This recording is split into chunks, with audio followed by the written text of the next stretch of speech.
వాహ్ రాజమౌళి వాహ్. నాస్తికుణ్ణి అనుకుంటేనే హిందువులని, హిందూ సనాతన ధర్మాన్ని గ్లోబల్ వైడ్కి తీసుకెళ్ళిపోయాను సార్. ఈ విషయంలో థ్యాంక్ యూ సో మచ్. గత కొన్ని సంవత్సరాల నుంచి మనం చూస్తే పొలిటీషియన్స్ కానీ, లీడర్స్ కానీ, లేదా ఇన్ఫ్లుయెన్సర్స్ కానీ, లేకపోతే సెలబ్రిటీస్ అనుకోవచ్చు, వీళ్ళంతా సనాతన ధర్మాన్ని యాంటీగా మాట్లాడడం, సనాతన ధర్మాన్ని తీసేయాలి, ఒక డెంగ్యూ అంటాడు, ఒకడు హిందువులు నఫరత్ అంటారు, ఏదేదో అనుకుంటూనే ఉన్నారు. ఎప్పుడు హిందువులను తీసేలా సనాతన ధర్మాన్ని మీద యాంటీగా చెప్పాలన్నట్టే ఉన్నారు. ఇదంతా ఒక సైడ్ అయితే, పాస్ట్ కొన్ని ఇయర్స్ నుంచి వెళ్ళి మనం చూస్తే సినిమా ఇండస్ట్రీలో, ముఖ్యంగా తెలుగు ఫిలిం ఇండస్ట్రీ, సౌత్ ఇండస్ట్రీకి ఈ సినిమాలు ఎట్లా వస్తున్నాయి తెలుసా? లార్జ్ బడ్జెట్, అన్ని సనాతన ధర్మానికి సంబంధించిన మూవీసే వస్తున్నాయి, అండ్ కల్చర్కి సంబంధించిన మూవీస్ వస్తున్నాయి. చూడు, ఒక సైడ్ ఏమో ధర్మంని తీసేయాలా, సనాతన ఉండద్దు, అట్లా ఇట్లా అనుకుంటుంటే, ఇంకో సైడ్ ఏమో మన ధర్మం ఇట్లా బెడిచిచ్చి కొడుతుంది ఒక్కొక్కని. దానిపైనే మొత్తం ఇవి సినిమాలు వస్తున్నాయి. ఎగ్జాంపుల్ తీసుకుంటే బాహుబలి 1, 2, అఖండ 1, 2, RRR, కాంతారా 1, 2, ఇట్లా మస్తు సినిమాలు, కల్కి ప్రభాస్ గారిది, ఇంకో ఇప్పుడు వారణాసి.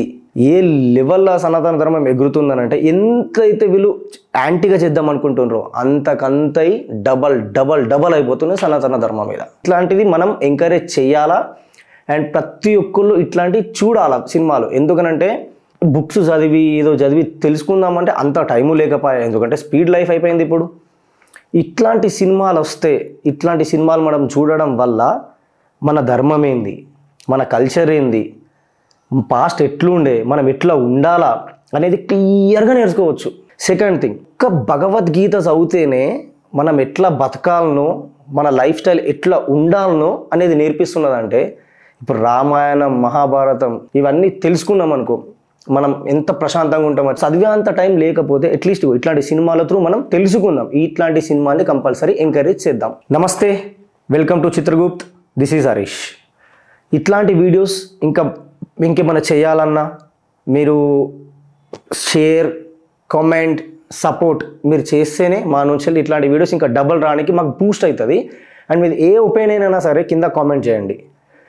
ఇప్పుడు వారణాసి సినిమా లోపలికి వెళ్తే, కెమెరా రోల్ యాక్షన్, రాజమౌళి బాబా ఏం కనెక్ట్ చేసిండు అబ్బా సినిమాని, ఏం కనెక్ట్ చేసిన. టీజర్ చూస్తే మైండ్ ఎగిరిపోయింది ఇట్లా నాకైతే. పాతకాలం నుంచి వెళ్ళి త్రేతాయుగం, కలియుగం అన్ని కనెక్ట్ చేసుకుంటా రామాయణంలోకి వచ్చిండు. రామాయణంలో ఒక ఘట్టం తీసుకున్నాడు.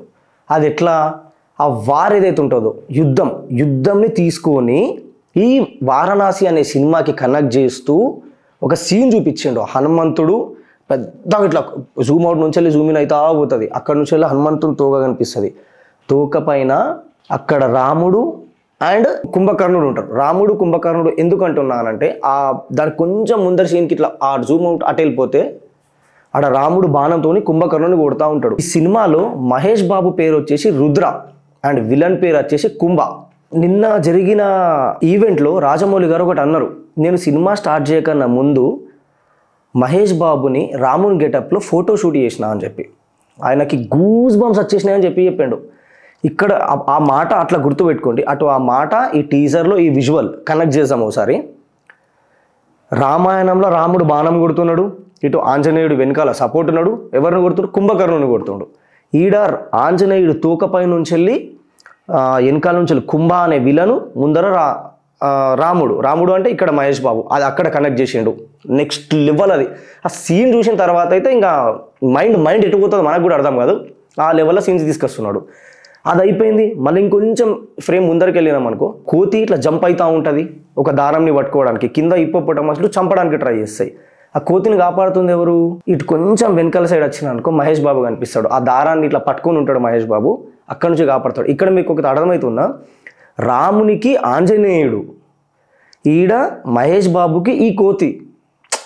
అక్కడ స్టోరీని ఇక్కడ స్టోరీని అంటే నీకు ఇది అంత టైం ట్రావెల్ చేసుకుంటూ ఎట్లా కనెక్ట్ చేస్తున్నాడు అని అంటే, మన సనాతన ధర్మాన్ని, రామాయణాన్ని ఈ లెవెల్లో కనెక్ట్ చేసుడు. అది కూడా ఈ ట్రావెలర్ జర్నీలా అటు టైం ట్రావెల్ చేస్తూనే ఇటు వైల్డ్ లైఫ్ను చూపించుకుంటూనే ఎక్దమ్ కనెక్ట్ చేస్తున్నాడు. ఈ సినిమా చూసిన తర్వాత నాకు రిలీజ్ అప్పుడైతే ఒక్కొక్కళ్ళ మైండ్ లేచిపోతేనే ఫిక్స్ అయిపోవాలా. ఓన్లీ టీజర్కి ఈ లెవెల్ ఉన్నది. ఇంకా ట్రైలర్లు, సాంగ్స్, ఆ సంచారి సాంగ్ అవి సూపర్ అంటే సూపర్ అబ్బా. ఒక విజువల్ కనిపిస్తుంది దాంట్లో. చిన్న మస్తాదేవి మధ్యలో ఉంటుంది, పైనుంచి వెళ్ళి హీరోయిన్ పడతా ఉంటుంది. నేనైతే హీరోయినే అనుకుంటున్నా, హీరోయిన్ పడతా ఉంటుంది. ఇటు కొంచెం జూమింగ్ చేసిండు అనుకో రైట్ సైడ్ నుంచి వెళ్ళి, ఇక్కడ మహేష్ బాబు కాపాడడానికి ట్రై చేస్తూ ఉంటాడు. ఇంకొంచెం మీరు లెఫ్ట్కి వచ్చింది అనుకో, కింద ఇక్కడ ఒక బల్క్ ఆఫ్ పీపుల్తోని ఆ ఫైరింగ్ ఏదో నడుస్తూ ఉంటాడు, అంటే ఒక ఫైట్ అయితే అక్కడ ఉంది. అంటే చూడు, చిన్న మస్తాదేవి అని అంటే ఒక మహాకాళి ఉగ్ర రూపం అది. అంటే నార్మల్గా జనాలు అంత ఈజీగా పూజ చేయాలంటే భయపడతారు. అది ఎక్కువ ఎవరు పూజిస్తారు అని అంటే తాంత్రికులు, అదే మంత్రాలు అవి ఇవి చేసేటోళ్ళు. అట్లాంటి వాళ్ళని తీసుకొచ్చి కొట్టిస్తున్నాడు అని అంటే ఆ ఫైట్ అది ఏ లెవెల్లో ఫైట్ ఉంటుందచ్చు. ఇవన్నీ బ్రేక్ చేస్తా అవి కనెక్ట్ చేస్తూ ఉంటే మన ధర్మంలో ఇంత ఉందా అంటే మనకి ఇంకా తెలియంది అది క్రియేట్ చేస్తూ ఎట్లా చూపిస్తున్నాడు అని అంటే, ఇక్కడ నుంచి వెళ్ళి సనాతన ధర్మం మీద ఏడ్చేటోళ్ళందరికీ ఈ సినిమా రిలీజ్ అయినాక ఉంటుంది ఒక్కొక్కరికి. ఇక మీ ముఖాలు ఎడబెట్టుకుంటారు, మీ ఇష్టం రా. ఇక దానికి నేనేం చేయలేను. ఈ సినిమా వరల్డ్ వైడ్గా రిలీజ్ అయిన తర్వాత నాకు తెలిసి లాస్ట్ టైం మన మహాకుంభమేళా జరిగితేనే వరల్డ్ మొత్తం నుంచి ఎక్కడెక్కడ నుంచో తెలుసుకొని మరీ వచ్చిండ్రు. ఇదైతే వరల్డ్లో దూరిపోతుంది సినిమా, ఇట్లా ఇంటింటికి సినిమా పోయినట్టు వెళ్ళిపోతుంది. అప్పుడు మన వారణాసికి ఉంటుంది కదా క్రేజ్. నాకు తెలిసి మోడీ గారు ఇక మొత్తం మనం సెట్ చేసి పెట్టుకోవాలా, ఫ్లైట్లు గీట్లు అన్నీ ఫుల్ అయిపోతాయి. నాకు తెలిసి ఒక్క కుంభమేళాకి అట్లా వచ్చినట్టు ఈ సినిమా చూసిన తర్వాత వారణాసికి ఏ లెవెల్లో పబ్లిక్ దిగుతారో చూసుకోండి. ఇంకా ఈ సినిమా ఫార్మాట్ కూడా చూడండి. స్టార్టింగ్ మనం నార్మల్గా రికార్డ్ చేసేది ఎట్లా అంటే సీక్వెన్స్ ఫార్మాట్ అని చెప్పి రికార్డ్ అవుతుంది. అన్ని సినిమాలు నార్మల్గా అట్లా తీస్తారు. దాని తర్వాత కొంచెం యాడ్ చేసి అడిషనల్ అటు చేసేసి 1:1 ఫార్మాట్ దాకా తీసుకుపోయారు. దాన్ని ఐమాక్స్ ఫార్మాట్ అని చెప్పి డూబ్గా అట్లా వేసేసి పెట్టుకుంటారు అని చెప్పి రాజమౌళి గారు చెప్పాడు. కానీ ఈసారి డైరెక్ట్ ఆ రికార్డింగ్ చేసుడే ఐమాక్స్ ఫార్మాట్లో చేస్తున్నారు. అంటే టెక్నాలజీని కూడా ఏ లెవెల్ నెక్స్ట్ లెవెల్కి తీసుకెళ్ళిపోతున్నాడు. Rajamouli is taking our Telugu film industry globally, అది నెక్స్ట్ లెవెల్కి తీసుకుపోతున్నాడు. ఈ సినిమా ఎవరన్నా చూడండి, చూసిన ప్రతి ఒక్కోనికి సనాతన లోకానికి తీసుకుపోయేంత రేంజ్ అయితే ఈ స్కేల్లో అయితే కనిపిస్తున్నది. ఆ టెంపుల్స్ కానీ, ఆ విజువల్స్ కానీ, రామాయణం నుంచి తీసుకున్న ఆ సీన్స్ కానీ, సినిమా చూసినప్పుడు ఆ లాస్ట్కి అయితే అమ్మా ఇంత ఉంటుందా ధర్మంలా అని అంత రేంజ్ అయితే కంపల్సరీ ఫిక్స్ అవ్వాల్సిందే, 100% అవుతాడు కూడా. అండ్ మహేష్ బాబు గారి గురించి వెళ్ళి మాట్లాడాలనంటే ఆల్రెడీ మిల్కీ బాయ్ మస్తు ఉంటాడు. మన తెలుగు ఫిలిం ఇండస్ట్రీలో ఒకప్పట్లో టాక్ ఎట్లా ఉంటుండే బాలీవుడ్లో మహేష్ బాబు తప్పించి ఏ హీరోగా అంటే ఇండియాలో అంత లెవెల్లో పోలేడు అనేది ఒక టాక్ ఉంటుండే అన్నట్టు. అంటే ప్రభాస్ గారు ఆల్రెడీ బ్రేక్ కొట్టేసిండ్రు అనుకోండి, పవన్ కళ్యాణ్ అయితే ఇట్లా అంటే నెచ్చి పడేస్తారు. ఇంకా అట్లా అందరు స్టార్స్ నేషనల్ వైడ్కి వెళ్ళిపోయారు. కానీ మహేష్ బాబు క్రేజ్ నిన్న చూసినాం అబ్బా, నాన్ స్టాప్. ఖాళీ చూస్తే బాబు బాబు బాబు బాబు బాబు ఆయన నవ్వు ఫిదా అయిపోయినారు అంతా. ఆ లెవెల్లో క్రేజ్ ఉన్నది. ఈ సినిమాతోని మహేష్ బాబు ఫ్యాన్స్కి మెయిన్గా నాకు తెలిసి ఫుల్ మీల్స్ అనొచ్చు. వెజ్జులకు, నాన్ వెజ్జులకు అయితే నీకు ఎన్ని రకాల తిండి తింటావు అన్ని రకాల తిండి వచ్చేసినట్టే రయ్యా. ఆ లెవెల్ వెళ్ళిపోతుంది సినిమా, ఇది రాసి పెట్టుకోవాలా. అండ్ ఇంకోటి మెయిన్గా సనాతన ధర్మ పడనుల కోసం నేను స్పెషల్గా చెప్తున్నా, మీరు ఎంత ఆపనికి ట్రై చేసినా, ఏం చేద్దామని చూసినా, ఇగో ఇట్లా మా సినిమాల మీద సినిమాలు వస్తూనే ఉంటాయి. ఇట్లాంటి సినిమాలనే మేము కాపాడుకుంటాం.